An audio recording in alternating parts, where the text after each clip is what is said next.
पंचायत चुनाव का 3 चरण समाप्त हो गया है। चौथा चरण भी कल मतदान होगा और ख़त्म भी हो जाएगा। लेकिन हमारे दर्शकों का एक ही सवाल आ रहा है कि सर हमें यह बताएं, वोटर लिस्ट में नाम कुछ और है, वोटर कार्ड में कुछ और है, आधार कार्ड में कुछ और है, तो आखिर हमें एनआर किस नाम से कटाएं, या फिर नॉमिनेशन जिसे कहते हैं कैसे करवाएं। अगर 2 तरह के नाम है तो हमें क्या करें। फिर कहना है कि नाम सब में सही है लेकिन स्पेलिंग में फेरबदल है। अक्सर यह प्रश्न आ रहे हैं। महिलाओं के लिए प्रश्न आ रहे हैं, महिलाओं की तरफ से प्रश्न आ रहे हैं कि पति का नाम वोटर लिस्ट में कुछ है और आधार कार्ड में कुछ और है, यानी आधार कार्ड में पति का नाम सही है और वोटर लिस्ट में, वोटर कार्ड में गलत है। तो हम नामांकन किस नाम से करें, और करें तो फिर उसका उपाय क्या करें कि रद्द नहीं हो। हमारी पत्नी दूसरे राज्य से है और सुनने में आ रहा है कि दूसरे राज्य की जो महिलाएं हैं और आरक्षित सीट से लड़ रही हैं तो उनका नामांकन रद्द हो जा रहा है। क्या यह सही है? इस तरह के दर्जनों प्रश्न हमारे व्यूअर्स लगातार फोन कर पूछ रहे हैं। पूछना भी जायज है। प्रश्न तो मामूली हो सकता है लेकिन शंका बहुत ज़्यादा। लगातार व्यूअर्स के फोन आ रहे हैं, मैं रिसीव भी कर रहा हूं, प्रश्नों का जहां तक हो रहा है जवाब भी दे रहा हूं। लेकिन तकलीफ उस समय होती है जब अपने व्यूअर्स से हम पूछते हैं कि यह नंबर कहां से आपको उपलब्ध हुआ, तो वह यह नहीं बता पाते हैं। कम से कम चैनल का नाम याद रखिए। अगर नाम भी बताते हैं और उनको देखते हैं तो चैनल को सब्सक्राइब भी नहीं किए हैं। तो बंधु, अगर हमारे चैनल से आपको थोड़ा सा भी फायदा हो रहा है तो चैनल को सब्सक्राइब जरूर कर लीजिएगा और जिस वीडियो को देखिए उस वीडियो को नीचे लाइक जरूर कर दीजिए। मन में कुछ बातें आए तो कमेंट भी कर दीजिए। हम आपसे तो कुछ ना पैसा मांग रहे हैं ना कुछ मांग रहे हैं, केवल कह रहे हैं कि चैनल को सब्सक्राइब कर दीजिए। बहुत लोगों ने किया भी है लेकिन 70% व्यूअर्स जो है अब तक सब्सक्राइब नहीं किए। चलिए चर्चा हम कर ही लेते हैं पंचायत चुनाव पर। तो इस तरह से एक हमारे महानुभाव ने पूछा कि सर वोटर लिस्ट में नाम आ गया है लेकिन उम्र मेरा 19 वर्ष ही है, तो क्या हम चुनाव लड़ सकते हैं? उम्र को लेकर तो मैंने अपने चैनल पर दर्जनों वीडियो डाल चुका हूं। हमेशा प्रश्न आता है तो प्रश्न को लेते रहते हैं।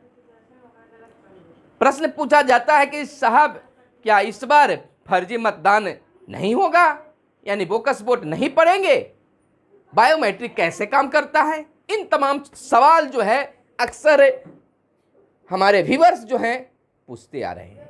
जवाब भी देते हैं, वीडियो के माध्यम से देते हैं और कॉल जो करते हैं उनके माध्यम से देते हैं, कमेंट करते हैं कमेंट के माध्यम से देते हैं। यानी कि सेवा तो हमारी आप तक पहुंच रही है। सबसे पहले अब मैं अपना परिचय दे दूं। नमस्कार, मगध संवाद आप देख रहे हैं। मेरा नाम सुनील बॉबी है। कैमरे के पीछे साहिल राज है और एडिटिंग की जिम्मा साहिल की जिम्मे होती है। लगातार आपके लिए वीडियो हम बनाते आ रहे हैं। ताम झाम अब नहीं, डायरेक्ट आपके प्रश्नों का जो जवाब है, सवाल है, उसका जवाब दे ही देते हैं। कहते हैं कि लंबी वीडियो बनाते साहब, अगर लंबी वीडियो नहीं बने तो आपके प्रश्नों का सही ढंग से जवाब नहीं मिल पाता है। और बाकी जिनको लगता है कि आलतू फालतू वीडियो बनाते हैं तो भैया हाथ जोड़ के प्रार्थना है आपसे, ना सुनिए मेरी बात। हम वैसे हमारे व्यूअर्स को हम बताना चाहते हैं जो कम पढ़े लिखे भी हैं, जिनको खास कुछ जानकारी नहीं है, वो भी हमारी बात समझे। इसको लेकर तमाम चीज़ों को निचले स्तर से बताने की कोशिश करते हैं। चलिए, हमारे व्यूअर्स हमें सपोर्ट करते हैं, करते रहेंगे। आपको हम बता दें, सबसे पहला प्रश्न का जवाब है कि सर मेरा उम्र 19 वर्ष है, वोटर लिस्ट में नाम आ गया है, तो क्या हम चुनाव लड़ेंगे?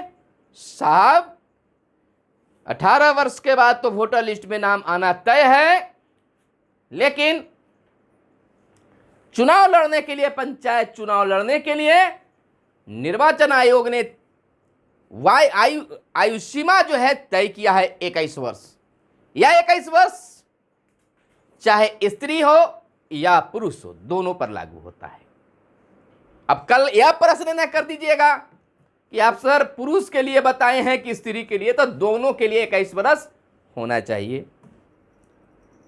दूसरी प्रश्न यह अक्सर आ रहा है कि सर महिलाओं का नामांकन ज्यादा रद्द हो रहा है, महिलाओं की भूमिका इस बार पंचायत चुनाव में सबसे ज्यादा है, तो रद्द भी ज्यादा हो रहा है। कारण, सबसे पहली कारण नाम में गड़बड़ेशन भी हो रहा है, लेकिन वह कोई बड़ा मायने नहीं है। हो रहा है कि जो आरक्षित सीट से महिला चुनाव लड़ रही हैं, उनका सर्टिफिकेट जो है, प्रमाण पत्र, जाति प्रमाण पत्र जो है वो मैके से होना चाहिए। यह तो सब कोई समझ रहे हैं कि मैके से होना चाहिए, लेकिन निर्वाचन आयोग ने यह तय किया है, बिहार सरकार ने तय किया है कि आरक्षण का लाभ बिहार में बिहार के लोगों को ही मिलेगा। दूसरे राज्य से आई महिलाओं को आरक्षण नहीं मिल पाएगा। यानी कि दूसरे राज्य का, झारखंड का, यूपी का अगर कोई जाति प्रमाण पत्र अगर यहाँ पर दे रहे हैं, तो निश्चित तौर पर उनका नामांकन रद्द हो जा रहा है। दूसरी बात, अपने ही राज्य से अगर आप जाति प्रमाण पत्र आरक्षण को लेकर पंचायत में चुनाव लड़ने के लिए बनवा रहे हैं, तो उनका जाति प्रमाण पत्र, उनका नाम और उनके पिता माता का जो भी नाम भराता है, पिता के नाम से ही उनका जाति प्रमाण पत्र बनना चाहिए। कुछ लोग यहाँ पर मिस्टेक कर दे रहे थे, हालांकि अब तो पिता के नाम से ही बन रहा है। कुछ लोग पति के नाम से बनवाए थे, जिनका रद्द हुआ था। तो यह कोशिश रहे कि उनके पिता के नाम, उनका नाम के साथ उनका पिता का ही नाम हो। कॉलम में पिता भी रहता है, पति भी रहता है, यानी दोनों ऑप्शन लिख सकते हैं, यह दिया गया है। तो वहाँ पति का नाम लिखकर छोड़ देते हैं। तो कैसे बना मैके से सर्टिफिकेट? पति का नाम और पत्नी का नाम ही केवल है, तो उसमें पिता का नाम होना चाहिए, रद्द नहीं होगा। अगला प्रश्न उठता है और लोग अक्सर कर रहे हैं, लगातार मुझ कर रहे हैं, प्रश्न कर रहे हैं। दोस्तों, सुबह जैसे ही नींद खुलती भी नहीं है, उसी समय से फ़ोन घनघनाने लगता है। तो वैसे व्यूअर्स हम कहेंगे कि कुछ तो सोने दीजिए। 10 बजे से 4 बजे तक ही कॉल कीजिए। ऐसे तो हम 12 से 2 बताए थे, लेकिन फिर भी आपकी भूख है जानकारी लेने की, तो थोड़ा सा और हम समय बना दिए कि 10 से 4 के बीच में ही प्रश्न करें। 11 बजे, 12 बजे, 1 बजे रात का प्रश्न करना कोई तुक नहीं है।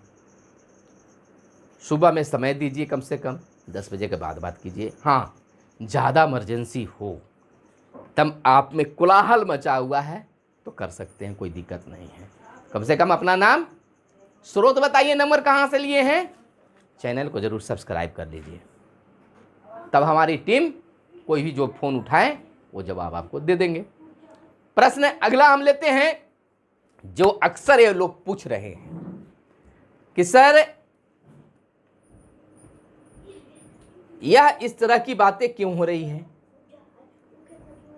जाति प्रमाण पत्र में यह धांधली हो रहा है कि सच्चाई क्या है? तो मैके से ही सर्टिफिकेट दोस्तों बनाना है, और वही जो चीज़ है वही लागू भी हो रहा है, तो रद्द नहीं होगा। मुख्य प्रश्न ज़्यादातर यह है कि सर मेरा वोटर लिस्ट में नाम कुछ है, आधार कार्ड में कुछ है, वोटर कार्ड में कुछ है, तो हम क्या करें? अरे कुछ भी नहीं करना, आप चुनाव लड़िए, चुनाव तो आपको लड़ना ही है, और चुनाव में कोई बाधा भी नहीं बनेगा, लेकिन करना है, ध्यान से सुनिएगा। करना क्या है कि आपको एनआर जो कटेगा, जो पर्चा कहते हैं, ब्लॉक में आप पैसा देकर कटवाने जाते हैं, वह जो वोटर लिस्ट में जो नाम है उसी नाम से आप एनआर कटवाइए, पर्चा कटवाइए। सारा चीज आपको वोटर लिस्ट में के कारण होगा। हाँ, उसके लिए उपाय जरूर करनी है कि आप लिख एक एफिडेविट शपथ पत्र जरूर बनवाइए, जिसमें अंकित कर दीजिए कि वोटर लिस्ट में नाम मेरा यह है, आधार कार्ड में यह नाम है, जबकि दोनों एक ही व्यक्ति हैं। इसमें कोई कहीं पर विवाद नहीं होगा और ना ही आपका नामांकन रद्द भी होगा, ऐसा नहीं होगा। लेकिन आपको शपथ पत्र देना होगा। और तब जाकर दूसरी है कि पत्नी का नाम वोटर लिस्ट में है लेकिन पति का नाम कुछ और हो गया है, जबकि वोटर लिस्ट में पत्नी और पति दोनों का नाम सही है। तो वही कंडीशन है, उसमें दर्शा देना है कि मेरा वोटर लिस्ट में नाम यह है, पति का नाम यह है, लेकिन मेरा सही नाम और आधार कार्ड में नाम यह है और पति का नाम यह है, दोनों एक ही व्यक्ति है। आप शपथ भर दीजिए, कोई दिक्कत नहीं होगा। तो यस, बिल्कुल समझ लीजिए कि शपथ पत्र दीजिए। और सबसे बड़ी बात है कि अपनी कोई भी चीज जो मांग रहा है उसको छुपाना नहीं है। एक साहब ने छुपाया और बाद में बेचैन हो गए कि मुझ पर एक केस है, चल रहा है, उनको छुपा लिया और बाद में विपक्षी को पता चला, वह उसको हाईलाइटेड करने लगा। इनको मन में डर बना कि मेरा तो रद्द करवा देगा। फिर दूसरी बात, उनकी हमसे बात नहीं हुई है कि उनका रद्द हुआ कि रद्द बच गया है। हालांकि वो वीडियो अगर देख रहे हैं तो मेरे पास फ़ोन जरूर कीजिएगा कि जो केस वाली बात आप बता रहे थे कि केस था मुझ पर, हमने उसका केस का चर्चा नहीं किया है। विपक्षी ऑनलाइन निकाल कर उसकी चर्चा कर रहा है, रद्द करवाने का धमकी भी दे रहा है। तो आपके साथ क्या हुआ है जरूर हमसे बात करिएगा, ताकि उस पर लोगों को आगे हम गाइडलाइन करें, जिससे उनके मन में कोई सवाल ना उठे। तो बिल्कुल पति पत्नी तमाम चीज़ों को मैंने समझा दिया कि इस तरह से भी आप काम को कर सकते हैं, यानी किसी भी चीज़ को आपको छुपाना नहीं है। प्रस्तावक के बारे में कि क्या सर प्रस्तावक 1 चाहिए, 2 चाहिए, 3 चाहिए, 4 चाहिए, 5 चाहिए, तो प्रस्तावक बंधु 1 चाहिए, गवाह 2 चाहिए। दूसरा ये भी प्रश्न देखिए भूल रहे थे हम, यह भी प्रश्न लोग अक्सर कर रहे हैं कि सर प्रस्तावक का भी शपथ पत्र होगा, तो बिल्कुल होगा। आपको प्रस्तावक के लिए भी एफिडेविट देना होगा, दीजिए। तो हर प्रश्न का जवाब मैंने आपको दिया है।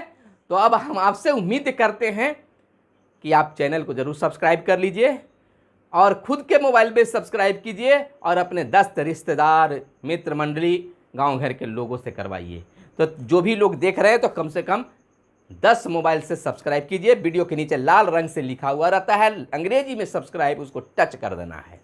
सब्सक्राइब हो गया। सब्सक्राइब एक ही बार होता है, लोग कहते हैं कि बार बार सब्सक्राइब करते हैं, तो बार बार लाइक होता है सर। इधर अंगूठे के निशान की तरह इस तरह नीचे गिरा हुआ रहता है डिसलाइक, और ऊपर उठा हुआ रहता है वो लाइक होता है, तो इसको टिपना है। और इधर जो इस साइड में रहता है सब्सक्राइब लिखा हुआ, उसको एक ही बार करना होता है। एक बार कर दीजिएगा, उससे फायदा आपको भी है, हमें भी है। हमारी सदस्यता संख्या बढ़ जाती है और आपको जो है जब भी आपके लिए कोई वीडियो बनाएंगे वह आपके पास में नोटिफिकेशन चल जाएगा। आप उस नोटिफिकेशन को खोल कर देखते हैं तो आपको तुरंत मालूम चल जाता है कि इस तरह का खबर है, इस तरह की योजना है। चुनाव के बाद हम आपको बताएंगे कि वार्ड सदस्य का क्या कार्य है, कैसे योजनाओं को अपने वार्ड में करवाइएगा।